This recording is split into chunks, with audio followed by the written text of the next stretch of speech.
Programme میں ایک بار پھر خوش آمدید۔ فیصل صاحب، اس وقت جو آپ کی حکمت عملی ہے اور آپ کے علم میں بھی ہے کہ اس وقت سیم پیج کی گفتگو بھی ہو رہی ہے، اور جو اسٹیبلشمنٹ ہے یا حکومت ہے، پہلے بھی کہا جاتا ہے کہ سیم پیج پر ہے، اور ابھی بھی بڑے اچھے اور مثالی تعلقات کے حوالے سے خود حکومتی رہنما یہ بات مان رہے ہیں، تو آپ سمجھتے ہیں کہ جو قائمہ کمیٹیوں سے مستعفی ہونے کا معاملہ ہے یا دیگر فیصلے ہیں، سیاست میں کوئی حرف آخر تو نہیں ہوتا، لیکن آپ سمجھتے ہیں کہ اس سے حکومت کے اوپر کوئی دباؤ پڑ سکتا ہے؟ اس میں تو کوئی شک کی بات نہیں ہے گربانی صاحب، سیاست میں کوئی بات حرف آخر تو نہیں ہوتی ہے، اور جو اسٹینڈنگ کمیٹیوں سے یا اسمبلیوں سے یا اگر آپ استعفیٰ دیں گے اس وقت، تو میرا نہیں خیال کہ ہاں کہ اس کا کوئی فائدہ بھی ہو۔ ہاں، اگر ایک جوائنٹ ایک کوشش کی جائے، یعنی اپوزیشن تمام پارٹیاں جو ہیں اگر مستعفی ہوں، تو اس کا ایک بہت بڑا امپیکٹ ہوگا، لیکن اس کے لیے بھی جو سیاسی حکمت عملی ہے یا لوگوں کی ٹیم ہے جو کنونس کر سکے، اس کی تو ایبسنس محسوس ہوتی ہے، اور اگر پوری اپوزیشن جو ہے وہ ان چیزوں پہ سے باہر نکلے گی تو پھر اس کا امپیکٹ اور ہوگا، ورنہ تو آپ نکلتے جائیں گے تو آپ کی جگہ پر کرتے رہیں گے، کیونکہ سسٹم اس وقت مضبوط ہے، ان کے اوپر کوئی ایسا پولیٹیکل پریشر نہیں ہے، ملک نہیں چل رہا، اکانومی نہیں چل رہی، ملک آگے نہیں بڑھا، یہ ایک علیحدہ بات ہے۔ اب یہ کتنی دیر تک اس طرح سے چلا جا سکتے ہیں، فی الحال جو ہے مطلب سچی بات ہے کہ اگر ہم کچھ اور بات کریں گے تو لوگوں کو جھوٹی بات کہنا یا خواب دکھانے نہیں چاہیے، ذمہ داری کا مظاہرہ کرنا چاہیے۔ اس وقت پاکستان میں کوئی سیاست کی گنجائش ہے نہیں، اور کوئی بھی پارٹی کو سیاست جو ہے وہ کرنے کی کوئی سپیس اویلیبل نہیں ہے۔ جو حکومت میں شامل جماعتیں ہیں وہ حکومت میں برائے نام شامل تو ہیں، لیکن سیاسی طور پہ وہ بالکل ناکام ہیں، نہ وہ کوئی الیکشن جیت سکتے ہیں، نہ کوئی اگر وہ صاف شفاف الیکشن ہو تو ہینڈز ڈاؤن حکومتی پارٹیاں الیکشن ہار جائیں گی۔ لیکن فیصل صاحب، آپ نے تو حکومت کی گفتگو سنی ہوگی، وہ تو کہتے ہیں کہ جو پی ٹی آئی کا نیریٹو تھا وہ کمزور ہوا ہے، حکومت کا جو نیریٹو تھا اب وہ مقبول ہے، تو آپ بھی کوئی نیریٹو میں تبدیلی دیکھ رہے ہیں؟ تو فری اینڈ فیئر الیکشن کروا کے اس کو دیکھ لیا جائے کہ پی ٹی آئی کتنے اگر کمزور ہو گئی ہے تو پھر تو الیکشن کو ریک کرنا یا الیکشنوں سے پہلے جس طرح کے آپ سمجھیں کہ الیکشنوں سے پہلے جس طرح کی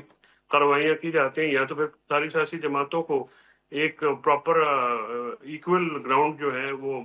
مہیا کیا جائے، اور پی ٹی آئی کو بھی جلسہ جلوس کرنے کی اجازت دی جائے۔ اگر ان کا یہ کلیم ہے کہ وہ کمزور ہو گئے ہیں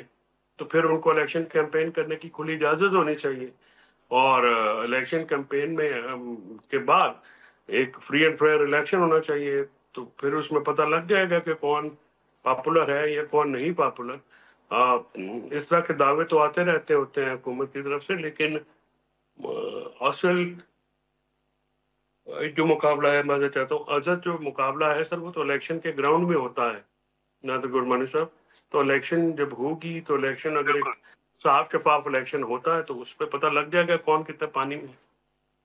ایک آخری سوال ہوگا فیصل صاحب کہ اب یہ سیلاب کی صورتحال ہو یا دیگر فیصلے ہوں، ان پر کہیں نہ کہیں پیپلز پارٹی اپنا موقف سامنے رکھتی رہتی ہے، اپنے تحفظات کا اظہار کرتی رہتی ہے، اور اب بھی سیلاب کی صورتحال کے درمیان بھی آپ نے دیکھا ہے کہ بلاول صاحب نے اپنا ایک موقف رکھا ہے، وہ زرعی ایمرجنسی کے حوالے سے ہو یا دیگر چیزیں ہوں۔ یہ جو اتحادی حکومت ہے، اس اتحاد میں آپ کوئی دراڑ دیکھ رہے ہیں یا آپ دیکھ رہے ہیں کہ یہ اسی طرح سموتھلی چلتا رہے گا؟ نہیں گورنمنٹ صاحب، یہ پیپلز پارٹی کے ظاہر ہے وہ کہتے تو ضرور ہیں اپنا، انہوں نے جو پولیٹیکل کیپٹل ہے اس کو سیٹسفائی کرنا چاہیے، لیکن اس میں سنجیدگی نہیں ہے اور کوئی دراڑ نہیں ہے۔ دونوں ایک دوسرے کی گارنٹیز ہیں، دونوں ایک دوسرے کی آپ سمجھیں کہ ضمانت ہیں دونوں پارٹیاں، اور اگر ان میں سے ایک بھی پارٹی چھوڑتی ہے تو وہ اپنے پاؤں پہ کلہاڑا مارے گی۔ وہ کیوں چھوڑیں گے حکومت؟ وہ جس طرح سے حکومت میں لائے گئے ہیں، جس طرح سے ان کو بینیفٹ دیے گئے ہیں، جس طرح سے ان کا ایک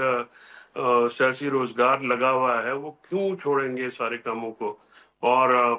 یہ بات درست ہے کہ آپ کو ایک جو ہے ایمرجنسی لگانی ہو چاہیے، اپیل بھی کرنی چاہیے، یہ تو ایک اصولاً باتیں ہیں، اس میں تو کوئی غلط بات نہیں ہے، لیکن آپ یہ کہیں کہ اس کو بنیاد بنا کے پیپلز پارٹی جو ہے کوئی فیصلہ کن اقدام کرے گی یا قدم اٹھائے گی تو میرا خیال میں اسی تنخواہ پہ دونوں پارٹیاں کام کریں گی اور اسی تنخواہ کے اوپر ہی ان کو کام کرنا پڑے گا، کیونکہ ان کی اپنی سیاسی حیثیت جو ہے وہ نہ ہونے کے برابر ہے، اور یہی وہ ایک بات ہے جس سے یہ اپنی بات متعلقہ حلقوں میں، یہ محتاج متعلقہ حلقوں کے ہیں، متعلقہ حلقے ان کے شاید محتاج نہیں۔ چلیں، بہت شکریہ فیصل صاحب وقت نکالنے کا۔ ناظرین، فیصل چودھری صاحب کی گفتگو آپ نے سنی۔ آج کے پروگرام میں اتنا ہی، اجازت دیجیے، اللہ حافظ۔